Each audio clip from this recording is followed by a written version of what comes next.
Join me here on Just Chat TV as we take a look at the 1.7.3 update. Let's bring up the quote-unquote patch notes here. For those of you who haven't, make sure you go over and just at least briefly read over the patch notes because there is some pertinent information that you may be interested in. It starts off with a brief greeting, a hearty round of game mechanics, heroes, and items, and some skins, new variants, and general game updates.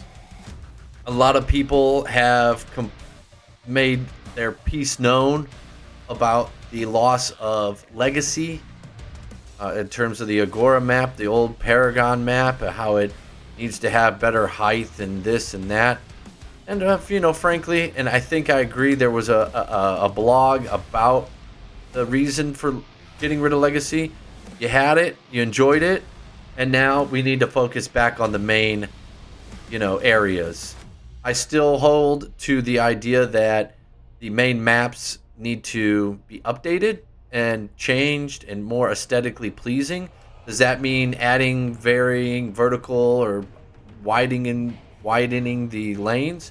I don't know, but at least the look can be improved, and I think we could do multiple maps. So I believe that is coming, especially when they tease the whole idea of the ARAM and there being a new map. Maybe there'll be a play on that for the main map. Maybe we'll get more than one map that'll rotate, at random. That would be kind of neat. So we've got the Narbash skin that everybody's been talking about, the Skylar skin and the Zinc skin, the Steel skin, and some new color variants for skins we already got here. So let's go ahead and pop over to the game. Let's take a look at these new skins. So you've got the Narby with the coconut bra. I don't really know how I feel about the coconut bra. I mean, it's kind of funny. The sunglasses are hilarious. Got a little cheek action there, cheeky. You can see his back tattoo. Look at I think that's an added little effect because if we go back to the traditional war drummer, yeah, he doesn't have the back tattoo. Still get the cheekies. Get some nipple action on the regular one.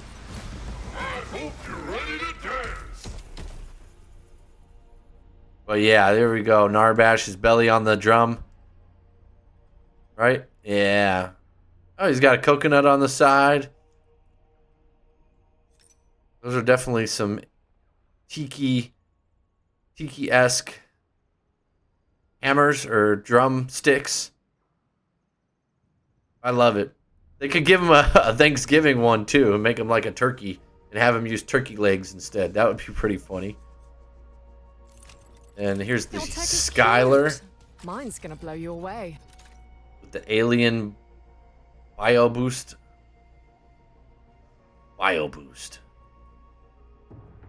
Okay. Do you think they are GUYVER fans? Well, let's bring it up here. GUYVER bio boost. Wait, where'd it go? GUYVER bio boosted armor. I definitely think it was a bit of a... Yeah, look at that. There we go. See? Uh-huh. Okay, I see you. With the reference. Is it a GUYVER reference? Got the all the cables. Ah, yeah. It definitely looks like still got some heels on. That's pretty cool, actually. If the gun was a part of her, that would be even more interesting. Like if it was just straight attached to her arm. If we just type in do a Google a search on bio boost. Oh, we don't want Bio Booster, Bio Boost.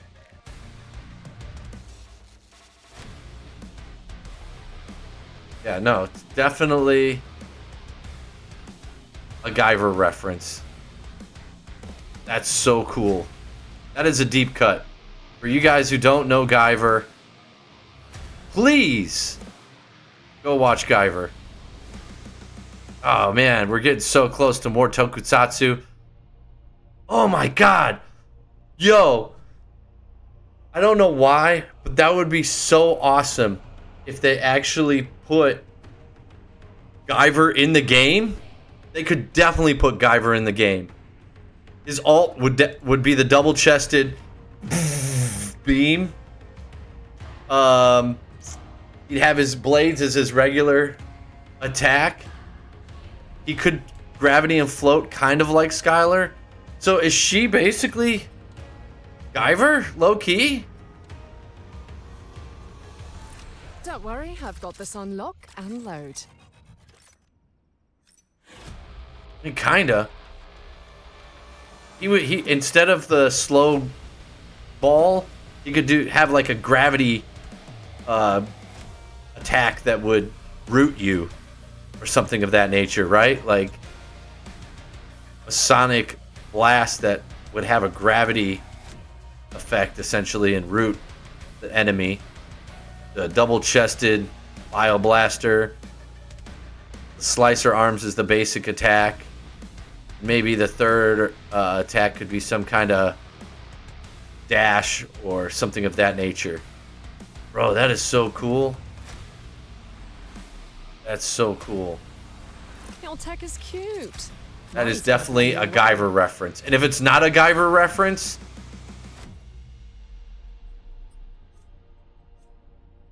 I'm going to be really disappointed. They are extremely similar. If you could think of something else, please tell me. But I need to pull that up, actually, and tweet at whatchamacallit real quick.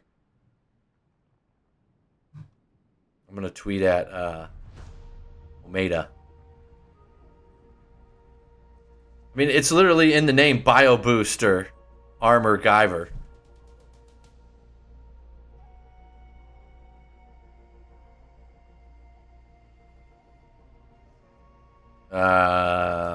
Here. Oh, I need a decent picture. There we go. Whatever. Yeah, sure. Leave it as that. Here we go. Oh, I gotta put them next to each other. Alright, we'll do that later. We'll do that later. Alright, I'm over here. Freaking around.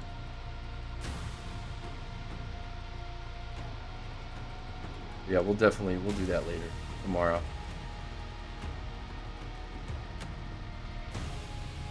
Yeah, I'm doing a slight review here, Rogelio. Little short video on some of the... And I just nerded out on the new update and the skins and whatnot. I just totally marked out. That got me hype. I'm such a huge Guyver fan. It's one of my favorite IPs of all time. And the disappointing part is that IP has never... The story hasn't been finished. It was kind of weird that it shows like her cat body with the fur, with the dark fur. I don't know how I feel about that. Battle Queen. Red Battle Queen. I think I like the red better. Good choice. Because you can't see her... Oh, you can see her fur body on the regular. She's kind of like a... Chitara-esque from Thundercats. Okay, okay. Hello. I like the red one better here than the... And there's the Steel. Corporate Enforcer. Yo, Steel has so many skins.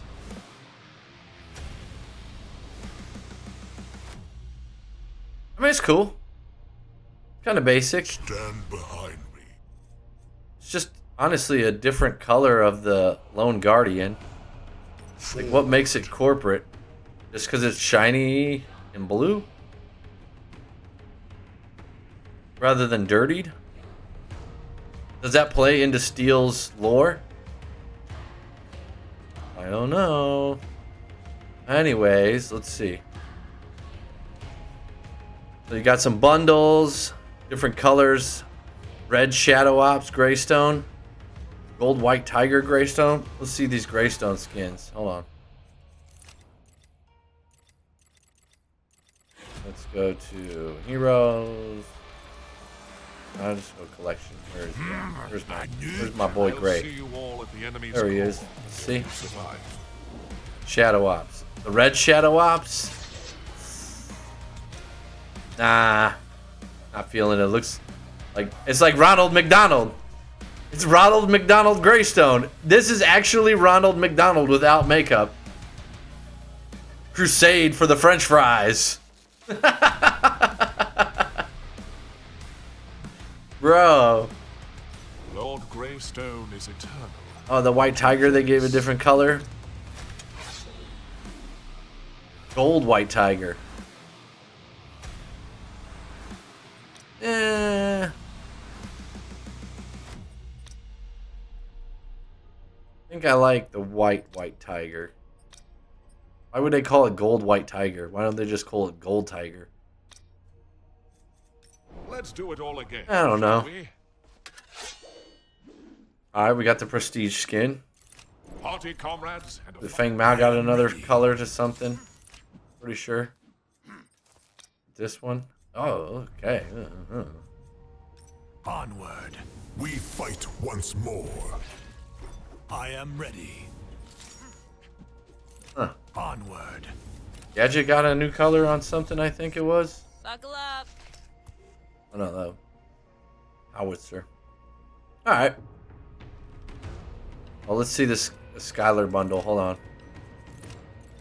Don't worry, I've got this on lock and load. Okay, you get the character, you get the bio boost armor, the banner, icon, a loading emote. Popcorn emote. Okay, I like that one, but I'm definitely not paying, 20 bucks for that. I had the plat, maybe. Got the summer bundle. Yo, Beach Yuri in the black. Let's go. I like that. Oh, and the Cobalt's looking pretty nice. More weaklings, eh? Worth a shot. Or two. You get it? Because I've got... Yeah, you get it. I like that. And you get all the characters, too, with it. That's a good bundle. But it's way too much for my blood. Alright, and then...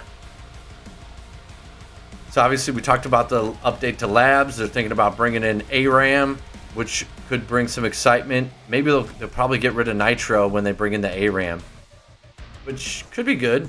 Maybe they'll bring Nitro back later. So I think, if I'm not mistaken, is Nitro still in? Let's see. Yeah, we still got Nitro. I don't know if they'll keep Nitro or what's the case going to be with that. Battle Pass ends on September 2nd. And then something that could be interesting is the lore update. They updated the universe section of the website. So this is the universe section. I don't know what was here before, but they've got these stories now. Emerald and the Machine. Oh, this is about for your boy Zappy DeVito, Argus. I didn't even think of his name. I wish it had dates of when they were added.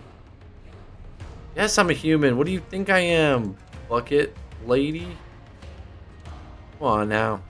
Yeah, I wish I had a date of when this was added. Echo Seeker Norimisu. To begin by stating the obvious.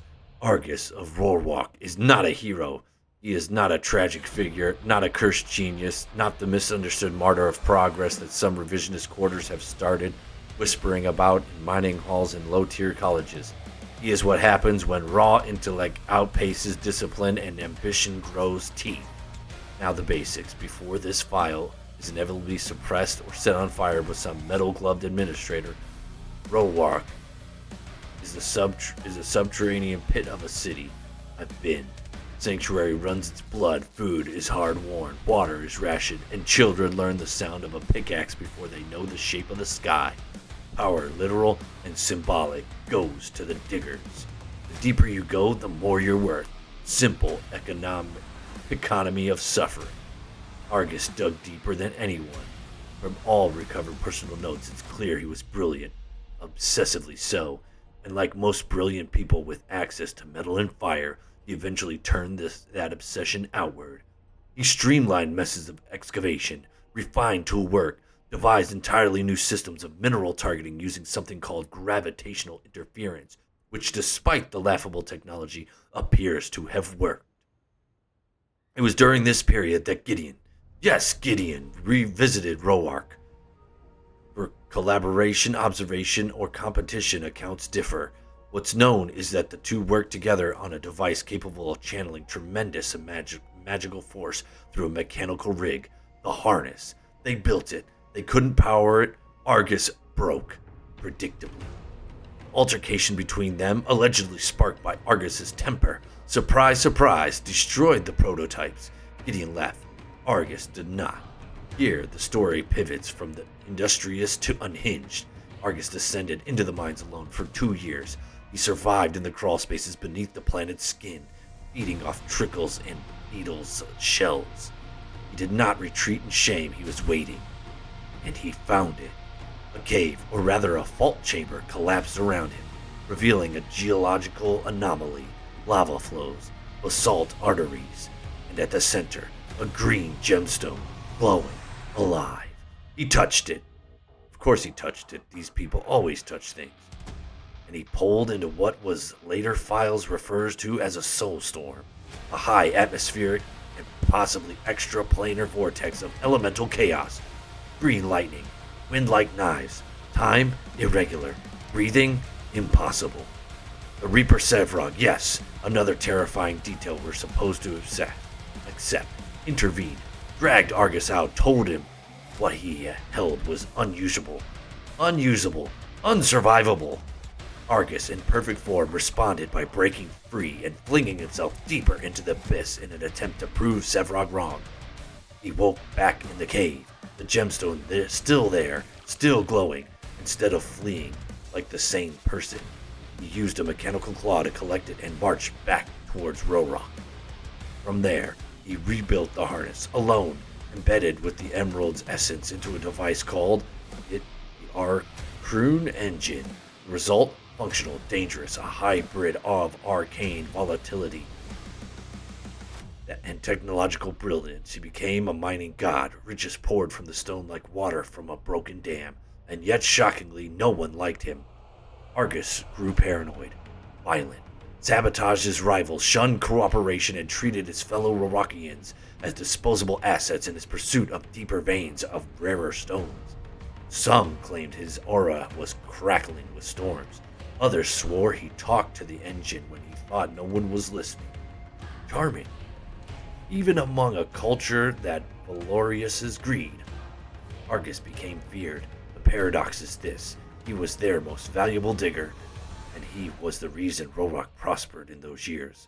But like all unchecked power, he drew both imitators and enemies. Neither tended to live long. Argus is a case study in weaponized ambition. He is also a walking rift between technological innovation and arcane consequences.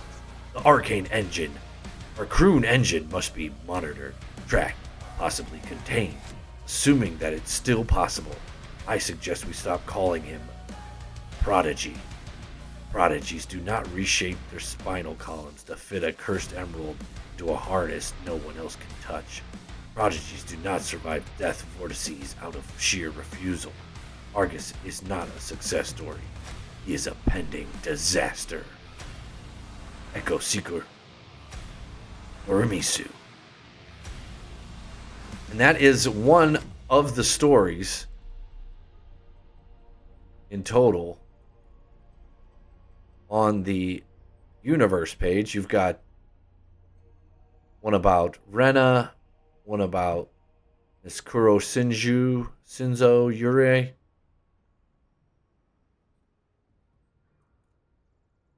So yeah, go check that out. And now some balance changes. Fangtooth and Mini Prime were adjusted. Lowered the XP gain on both.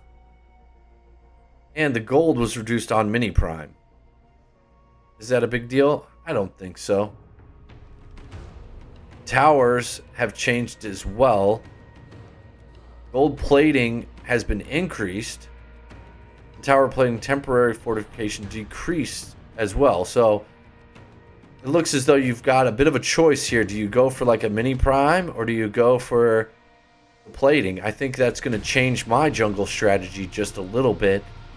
In that rather than going for an objective, I may just go for the plating to try to get that money early because it looks like it's not going to last quite as long. You got a change in the augment, regenerator. Healing duration increased from 8 to 10 seconds and total healings unchanged. So that's fine. And then you got the farmer. Percentage damage has been increased from 8 to 7. People were clearing enemies too quickly, minions too quickly, giving them way too much lane control. So that needed to be adjusted. Will other augment adjustments be coming? I don't know. I would think so. I can't tell you which because I don't study them that hard. I assume more augments, major augments, will probably be added in the future too, maybe. Give us more options, so we'll see. And of course, my bear, bunch of heroes got adjusted. We're going to go ahead and jump in. You know, we'll see how the bear got affected. Because the bear is my boy. But if you want to see the rest and the gameplay of me and Boris, check out my streams. I am live every night. And we're going to jump into the game here.